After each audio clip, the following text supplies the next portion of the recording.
Le carême, période de 40 jours qui précède Pâques, est un moment de réflexion et de renouvellement spirituel pour les chrétiens.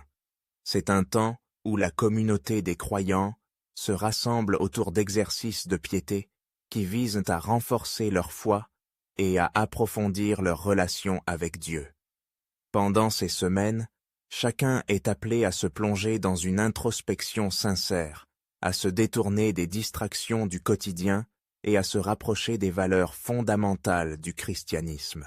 Les exercices de piété durant le carême se déclinent principalement en 3 grandes catégories: la prière, le jeûne et l'aumône. Chacune de ces pratiques a une signification profonde et un but spirituel. La prière, en nous par exemple, est le moyen par lequel les chrétiens établissent une communication directe avec Dieu. C'est un moment privilégié pour se recueillir, pour méditer sur les Écritures et pour demander pardon pour ses péchés. Les églises organisent souvent des veillées de prière, des retraites spirituelles et des lectures bibliques qui encouragent les fidèles à se rassembler et à prier ensemble, renforçant ainsi le lien communautaire. Le jeûne, quant à lui, est une pratique qui invite chacun à se priver de certaines nourritures ou plaisirs.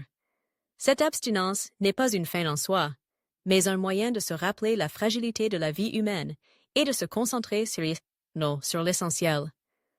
En se privant de certaines choses, les chrétiens sont invités à réfléchir sur leur dépendance aux biens matériels et à se recentrer sur leur relation avec Dieu.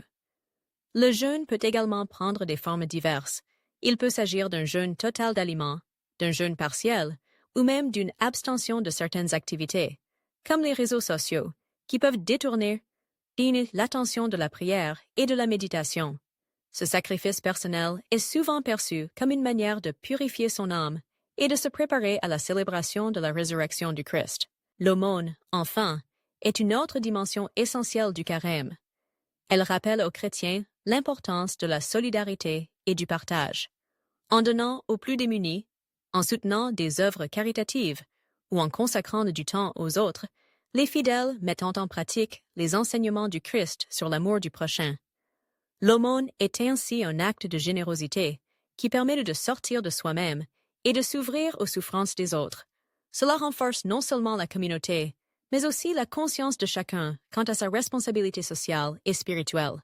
Les obligations durant le carême ne se limitent pas uniquement à ces pratiques individuelles. Elles engendrent également une dynamique communautaire forte.